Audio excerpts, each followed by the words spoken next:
Hey tribe, welcome back to my channel. Ke nna Mapalomaku. Today tribe, I want to talk about money and relationships. So a lot of people got married over the festive season. Congratulations. A lot of people have decided, hey, it's a new year, let's move in together. And I am the type of person who believes that some people don't want to be married, and that's okay. You want to be partnered up, that's perfectly okay. But one thing you will have in common, whether you're married or you are living with someone, is that you are going to have to deal with the topic of money, okay? It is not reserved for those who are married, it's not reserved for if you live together with a human being. You will eventually have to talk about money.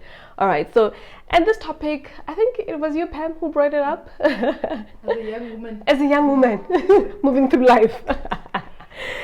And so she was saying to me, how do you actually get that conversation started? Because it's quite a tricky conversation, first of all, but also I think one that brings a lot of shame, a lot of, I don't know how this person will take it. And actually, when should I start talking about money with this potential partner that I will probably live with?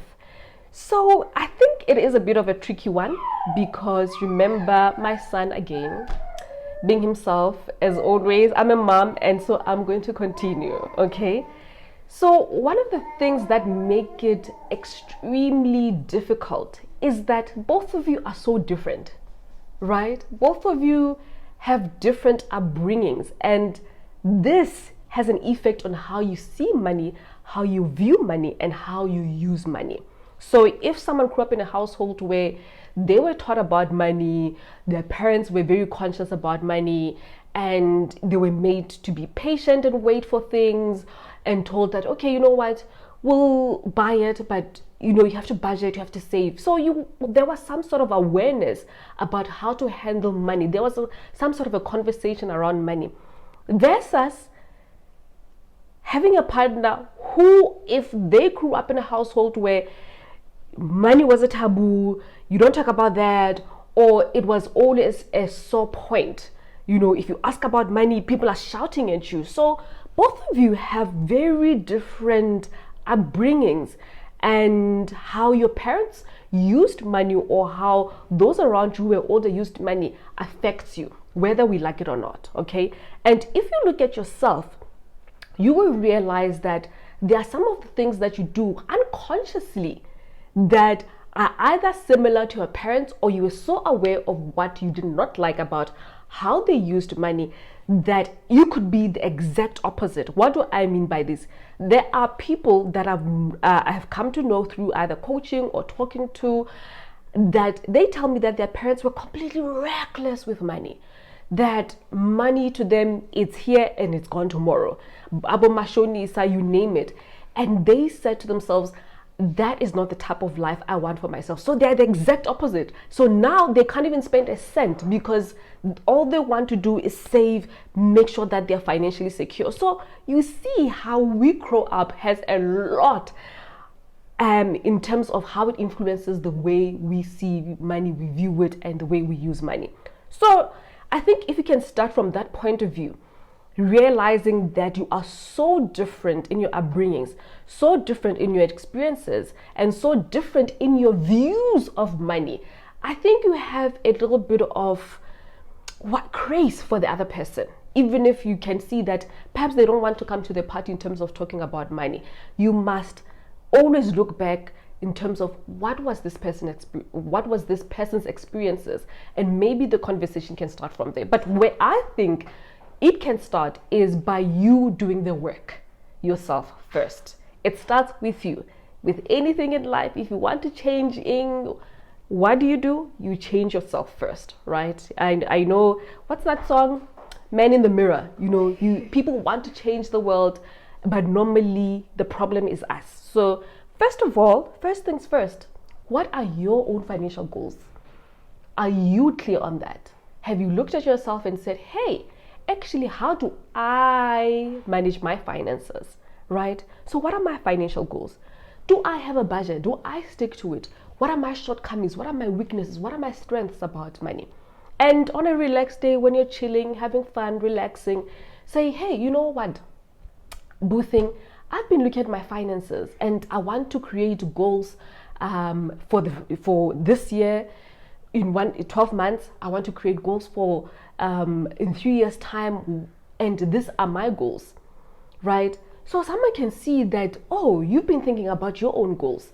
And I think this is an opportunity. You're sort of lending them and saying, hey, come into the conversation with me. I'm telling you the things that I want, the things that I desire in terms of my finances.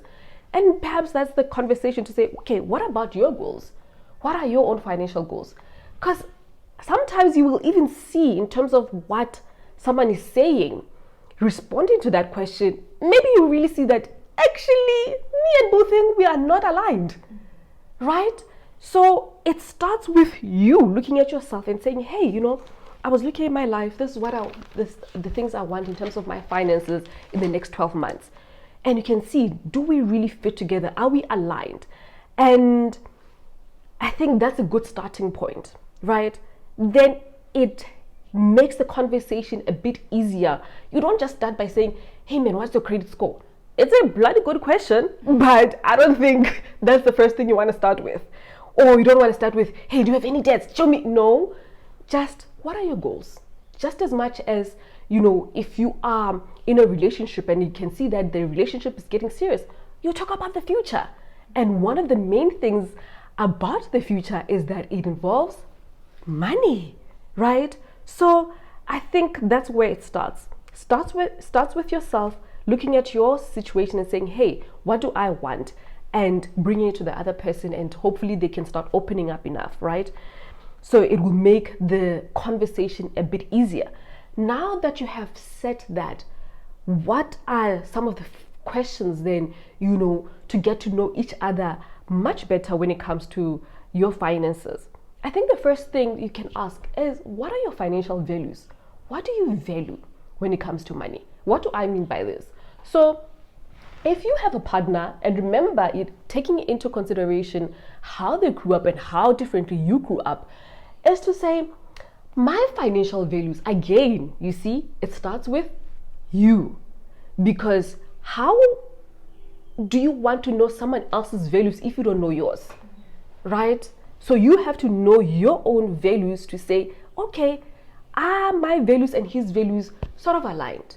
And then it helps you go back to the drawing board. So what are my financial values? Okay, my financial values is that when we have children, I want them to go to private school. I'd rather not have the fanciest car. I'd rather not have the biggest house, but I know that they're getting the best education I can offer them, right?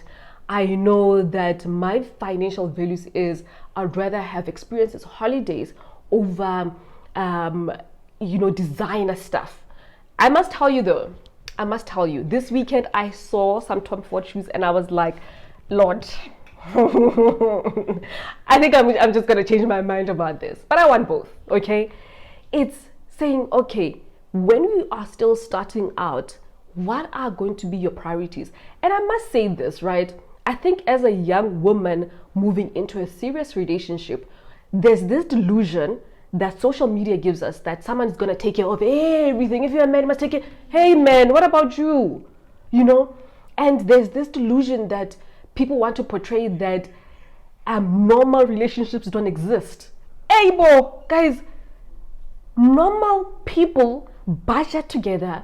They have goals and say, okay, by the end of the year or on our anniversary, we're going to go on holiday, and we have to work around our finances. Yes, perhaps as you grow older and you get more financial security, things can change. But most of the time, a majority of the time, we have to budget our finances and prioritize some things and take away some things. This delusion or illusion on social media that, oh no, he flew me out. Everything was paid for. Where? In this economy. You are talking to graduates and they are demanding to be flown out, to be taken to Dubai, all sorts of things by someone who is just like them, someone who just came out of varsity. When we got married, literally both of us were out of varsity. We had been working for a couple of years, so I knew for sure I did not marry a multimillionaire who's gonna fly me out. So if we had to go on holiday, yes, there were a lot of things that he paid for in the beginning, and as a person should, if they're courting you. I truly believe so. We'll talk about that another day. But if someone is courting you, they should show an interest in making dates, in just try to provide experiences for you, because that person wants to spend time with you. Okay, I'm not a believer on first thing I meet you and we go on a date, I pay 50-50. I am definitely count me out. I believe in being financially independent, but there are some things that should be done a certain way, in my view. A topic for another day, right? But as you get to know each other and you plan your future and you are bringing your finances together, you are building a life together, buying a house, someone can't just say, oh, I'm going to buy a house. You have to plan it and say, okay, in which area we're going to live in, what type of schools, all of those things, talking about your financial values. So you ask that person as well, what are your own financial values? And you will see, are we aligned? What do we need to do to get aligned? And you'll see, once you start asking someone about their values, you find out a lot. And sometimes, we get, I think especially women, when you ask someone something and they don't give an answer right away, don't take it as if, oh no, this person doesn't want to communicate about this. Sometimes they have never ever been asked that question before, and they need a minute to say, hey man, this woman is asking me something I have never thought about. And they can come back and say, I thought about your question, and this is what I think. All right. Then again, it's important to talk about your financial goals for the next year, for the next 3 years, for the next 5 years, because that gives you a good idea of where this person is and what do they want to do with their money. All right. If someone is starting to talk about, me, I just want to buy the latest German car, and you're like, okay, how's it going to happen? What about everything else? There's nothing wrong with those type of cars, but what about everything else? Are you going to pay 40, 50%, 60% of your income towards a car? Then we live in a back room somewhere. How does that work?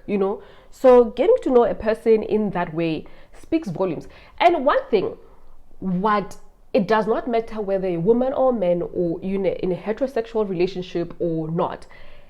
If that person's spending habits are what they are, if their financial values are what they are while you're dating, please don't be delusional and think that, oh no, once we live together, things are going to change. We're going to start communicating better. He's going to start being more responsible with their finances. If they are not, they are not. And if they're not willing to change, you are always going to get a headache with late payments, with being asked for money randomly.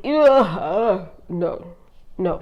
Okay? So make sure that you talk about finances as much as possible. And remember, most of the time it's not even about the numbers. It's not saying, okay, your credit score, that's wonderful and all, but the credit score got there because of a certain behavior, right? If that behavior is what it is, it doesn't matter if this person makes 100,000, 200,000, 500,000 a month, or it makes $1 million a year, 2 million. It does not matter. Their behavior will get them to the same place where you found them.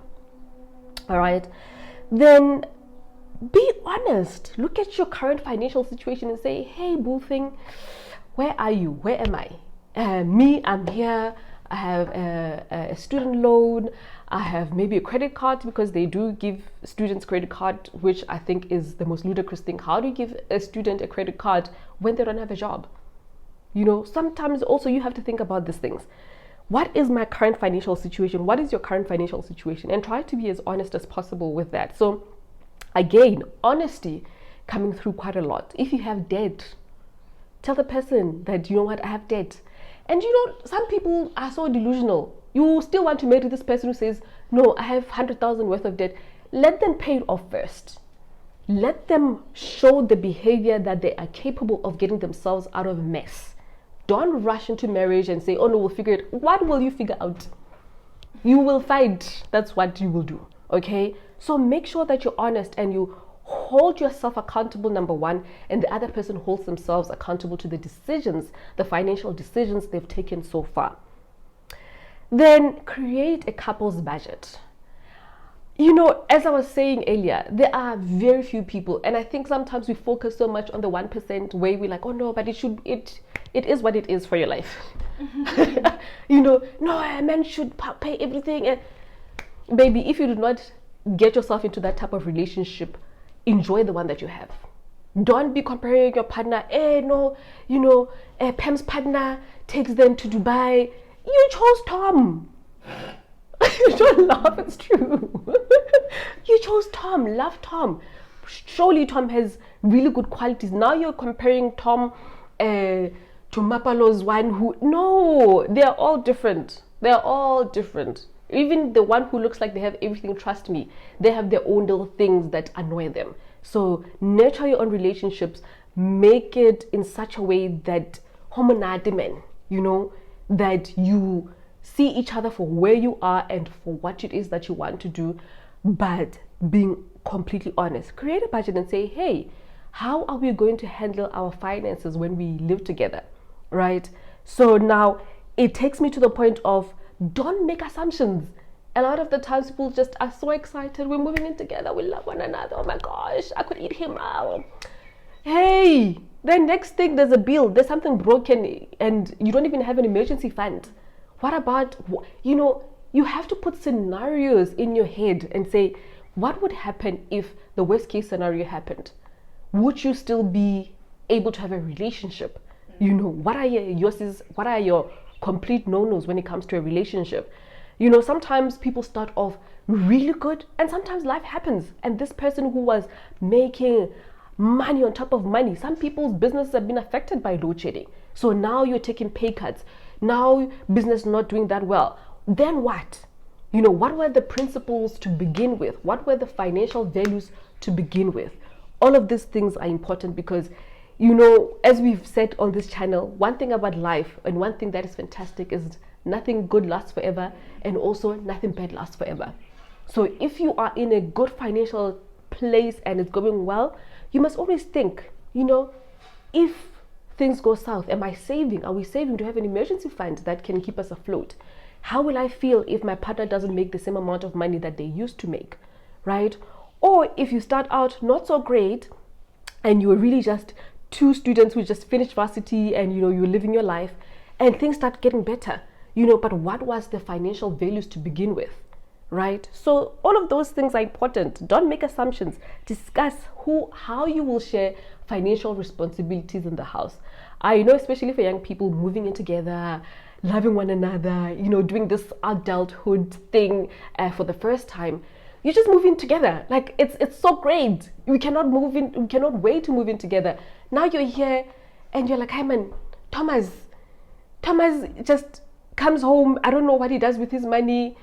You're like, hey bo, you must talk about who will take care of what and discuss, okay, this is my income. The one who earns the most must pay the most stuff. I mean, for me, it's just logical, right? Why do you want to split things 50-50 when one makes more money? Why are we together? You know, it always shocks me when I hear how sometimes people handle their finances with so much contempt, actually, in relationships. You're like, hey, bo, aren't you supposed to love one another, to be there for one another and help one another where you can? And now I'm counting, yeah, but last month I gave you an extra 5 rand. Now you, hey, bo, hey, yay, And I've even heard where people will say, yeah, but your partner must not know everything. Why are we together, guys? Why are we truly together? I mean, my husband knows that I do have a stash of money, but it's not because I am taking away from my family. I'm not taking away from my family's needs. I'm not thinking, yeah, but when you did this, then no, like, why are we with people we hate? For me, that's always the question. Why are we with people we hate and distrust? If you don't trust someone with your finances, with looking at things and, you know, discussing things and responsibilities and accountability for one another, what are we doing? Anyway, that's just me. You're not here for love coaching. You know, discuss expectations. And truly, sometimes we do have expectations. Like, oh no, I was thinking, You know, when you're blowing out, now you're telling each other, no, but I was thinking that you're going to handle this. Who said? At what point did I say that I'm going to handle this? You know, so discussing expectations is always very important. And I know it's harder to discuss or talk about your expectations, especially if you haven't really seen how you live together. Because some things you're not aware of before living with someone. If you were just by yourself, I remember myself, I would eat bread and eggs for dinner, you know, or I would drink tea. I mean, that's why I was even skinnier then. You know, my sister, there was a time when we would eat pancakes for dinner, and you know, you just don't have that thing to cook. Like, I mean, you're young, and now you live with someone, now you bring children into the picture. It's a whole different thing. You've never experienced it, and you don't know what your expectations are until you're in the situation. And I think the solution to that is to say, once you realize something, to talk about it immediately. Don't let things build up. Then one day, yeah, but I did this. And I think sometimes it's very important when people do marital counseling, and I think sometimes it really falls short of the real issues of living with someone. So for me, I would actually, not even just a priest, I think it's wonderful to do that, on the principles of what a Christ-like family looks like. But I think with some things, you need to go see a psychologist, someone who has seen tons and tons of couples come through their doors, and to say, you know what, we are still navigating this thing. And what a lot of people do, they want to see the professional when things are falling apart. The thing you should do, it should be a preventative thing. See a professional from as early as you can before you start having problems. Because believe you me, you will have problems because you two are two different human beings. And if you are guaranteed you are going to have issues in a relationship, in any relationship, what more now? Add money. Yay, money, guys. And money is a spiritual thing, yeah? Money is a spiritual thing. If the energy is such that you are always spiteful, you're always, you know, they don't do this, or your expectations were completely ridiculous. Sometimes, truly, some people's expectations is wild. So just having someone who can ground you and say, hey, how do we go about this? So I hope this conversation, more like, I don't know what to call it, not so much financial tips. I hope it can just kind of give you some sort of clarity in terms of, okay, where do I start? And how do I go about having that very difficult conversation? But again, as with anything, it starts with the man in the mirror, yourself, getting yourself to know, how do I value money? Why do I spend money the way I do? What are my own values when it comes to money? And what are my expectations in our financial life? So if you have started this conversation with your boo thing, let me know how it went. Let me know, even if you have been in a relationship for a long time and you know you've been wanting to start the conversation. I think this is still a good place to start. Let me know how it's gone. Let me know some of your successes, some of the things that have worked out in terms of making your finances work together with a partner. Thank you so much for watching, Tribe. If you like these videos, please do remember to like. Please subscribe as well and share the videos with your family. Cheers for now.